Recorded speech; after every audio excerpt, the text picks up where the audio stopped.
Assalamualaikum warahmatullahi wabarakatuh. Selamat malam semuanya. Tahniyah untuk para penyokong Johor Darul Ta'zim yang baru saja memenangkan perlawanan keempat di Liga Super Malaysia ya, dan dengan sangat meyakinkan memenangkan perlawanan dengan 5 jaringan dan kemasukan satu. Sayang kemenangan besar ini agak ternoda dengan gawang Sihan Hasmi yang kemasukan jaringan ya.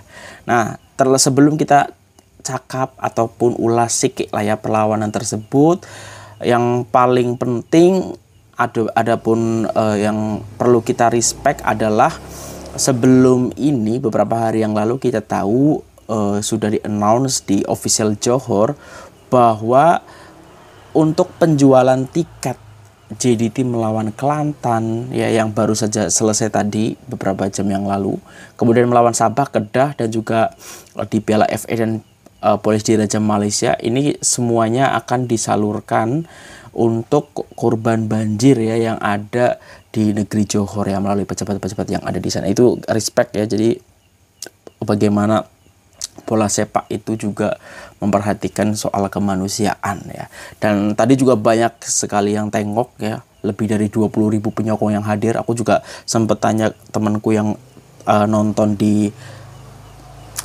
Stadium Sultan Ibrahim, kok cukup banyak ya, nampak memang agak kayak penuh ya, tapi memang belum full capacity ya, tapi kelihatan memang hampir semua sisi itu terisi ya. Itu menunjukkan kegairahan ya para penyokong bola sepak Malaysia, khususnya penyokong JDT yang terus memadati ketika JDT bermain di kandang. Oke, kita akan coba ulas sikit ya untuk perlawanan tadi ya. 5-1 total dominan ya JDT di ini. Dan dari segi formasi JDT, apa yang sudah dipertontonkan Corbin Ong kemarin dibayar ya, dengan Corbin Ong dipasang sebagai starting 11. Arif Aiman tentu, Forestieri juga tentu, dan Hendrik Dos Santos juga selepas kemarin kembali mencetak jaringan kembali menjadi starter ya, termasuk Nathaniel Hongwan yang terus dipercaya bersama Jordi Amat di belakang ya, Nathaniel Hongwan di tengah.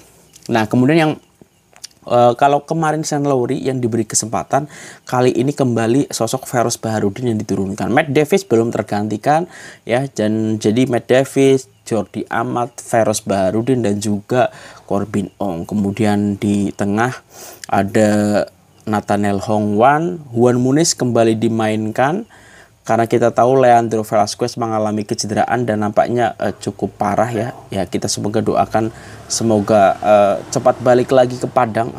Semoga lekas lah ya, karena belum boleh bermain juga. Kemudian Hendrik Dos Santos mendapatkan kepercayaan kembali. Arif Aiman belum tergeser, dan Forestier serta Diogo ya. Diogo juga selepas kemarin tampil menggantikan Beksin yang mengalami kecederaan juga tampil sangat impresif. Oke. Aku juga tak tengok sepenuhnya ya, tapi aku lihat hampir semuanya untuk jaringannya ya. Jaringan pertama itu lebih dari dari awal penetrasi Arif Aiman masuk, kemudian dilanggar oleh pemain Kelantan sehingga langsung mendapatkan ganjaran penalti. Di situ Fernando Forestier melakukan eksekusi, tapi sayang sekali bola tak masuk, ditepis oleh penjaga gol dari Kelantan yang malam ini cukup sibuk ya. Nah, tapi bola pantulannya itu berhasil dimanfaatkan ataupun diselesaikan dengan baik oleh Diogo ya, sehingga itu memulai skor dengan 1-0 di menit ketiga. Nah, kemudian ada momen yang menarik ketika gol Hendrik Dos Santos yang kalau tak silap ini adalah assist dari Diogo. Jadi Diogo cukup satu jaringan. Jadi cukup, walaupun di pramusim tak oke ya, tapi ternyata Diogo selepas menggantikan Beksin mengalami cedera ini juga cukup banyak kontribusinya untuk Johor Darul Ta'zim, termasuk tadi memberikan assist kepada Hendrik Dos Santos 2-0 menit 26, kemudian kembali memberikan assist ya. Kalau tadi, kalau tak salah, umpan dari Corbin Ong dikontrol dada terus diselesaikan oleh Hendrik Dos Santos. Kemudian gol ketiga melalui Fernando Forestieri ya, itu juga assist dari Diogo ya, 3-0. Kemudian Juan Muniz ya, selepas sekelumit dan segala macam ya di depan gawang. Bola pantulan luar kotak penalti, Juan Muniz melakukan rembatan di luar kotak, masuk 4-0 ya, gol yang cantik. Dan yang terakhir adalah gol Arif Aiman melalui sepakan penalti ya, selepas ada pelanggaran ya terhadap entah itu Ahyar entah itu Nazmi ya, yang sudah masuk di babak kedua, sehingga 5-1. Nah, gol dari Kelantan sendiri ini juga berasal dari sepakan penalti ya, karena pelanggaran yang dilakukan oleh Zihan Hazmi ya. Sayang sekali ya, maksudnya di perlawanan yang sempat harusnya sih tak kemasukan ya, karena ada umpan terobosan, Jordi Amat kurang cepat ya, kemudian diambil oleh striker dari Kelantan, boleh lewat, Zihan Hazmi mengenai tangannya. Aku tak tahu tadi di kartu kuning atau tidak sih, harusnya layak di kartu kuning. Akhirnya sepakan penalti dan masuk ya 5-1. Jadi ini juga kayaknya setelah sekian lama ini gol perdana Kelantan ke Johor Darul Ta'zim ya. Seperti itu, jadi skornya 5-1. Oke. Arif Aiman kembali mencetak jaringan, jadi 3 jaringan.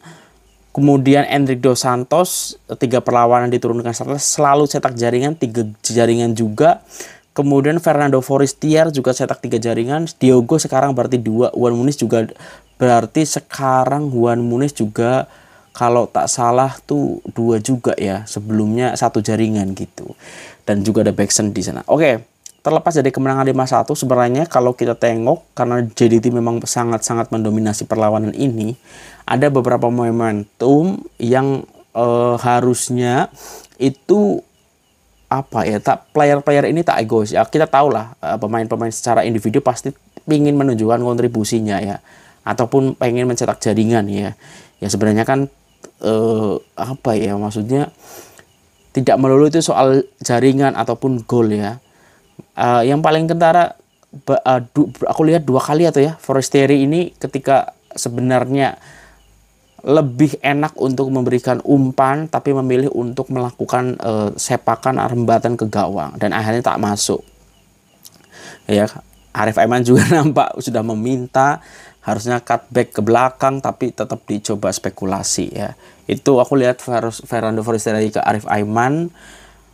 Terus juga Oscar Arribas ya. Oscar Arribas ini sebenarnya kan sempat mendapatkan Tano ini awal-awal menjadi starter ya. Nah terus di match ketiga Corbin Ong di starter ternyata cetak 2 gol. Jadi Corbin Ong kembali dimasukkan dan tadi juga cukup berkontribusi. Nah kelebihan Oscar Arribas ketika masuk, Oscar Arribas ini pemain yang boleh ditempatkan di beberapa posisi ya. Walaupun sering dipasang di kiri, tadi kalau kita tengok ini bermain di sisi kanan ya. Beberapa kali merepotkan dan ada peluang. Ya sayang sekali Oscar Arribas aku juga tengok macam Forestieri terlalu ingin mencetak jaringan ya. Padahal ada temannya yang perlu diumpan, tinggal cutback. Tapi lebih memilih untuk melakukan rembatan ke gawang ya. Jadinya tak masuk. Jadi kalau ada beberapa momentum ya, karena jadi memang benar sangat menguasai. Sudah di depan gawang tuh semua pengen mengeksekusi untuk menjadi jaring. Nah itu ya, mungkin walaupun menang ya harusnya boleh lebih maksimal lagi. Aku tak tahu apakah ini bakal menjadi evaluasi dari Tano atau tidak ya. Karena ya kalau macam Fernando Forestieri juga mungkin karena tak ada Backson ingin untuk lebih berkontribusi dalam mencetak jaringan ya. Tapi kalau ada pemain yang lebih punya peluang dan lebih bebas ya kenapa tak coba diumpan gitu. Ya tapi sekali lagi itu kan pilihan subjektif dari striker ataupun penyerang, dan itu ya striker harus macam itu, harus ada keegoisan ya untuk mengambil pilihan ya, karena ya tugas striker emang mencetak jaringan. Mungkin itu juga yang ingin dipertontonkan oleh Fernando Forestier. Jadi ada 3 player JDT yang sekarang mencetak 3 jaringan terbanyak ya, sementara berarti Forestieri, Endrick Dos Santos dan juga Arif Aiman. Nah ini menarik untuk kita tengok nanti seperti apa lagi. Nah ya sekali lagi respect untuk manajemen ataupun semua yang terlibat di Johor Darul Ta'zim ya, karena tadi di balik banyaknya penyokong yang hadir di Stadion Sultan Ibrahim itu semuanya disumbangkan untuk korban banjir ya, yang akan dibagikan ke pejabat-pejabat di negeri Johor ya. Semoga cepat membaik juga ya. Kondisi sekarang memang cukup tak menentu ya. Di sana kayaknya masih ada yang banjir. Di Indonesia juga tadi ada di salah satu gunung meletus ya. Wedus gembelnya turun ya. Ya semoga sehat-sehat lah untuk kita semua. Itu saja. Semoga kalau ada teman-teman yang tengok video ini, kalau nanti pas tanggal 23 kalau saya jadi tengok untuk ke Stadium Sultan Ibrahim menonton untuk Turkmenistan melawan Malaysia, kalau ketemu jangan lupa sapa. Itu aja. Wassalamualaikum warahmatullahi wabarakatuh. Dah.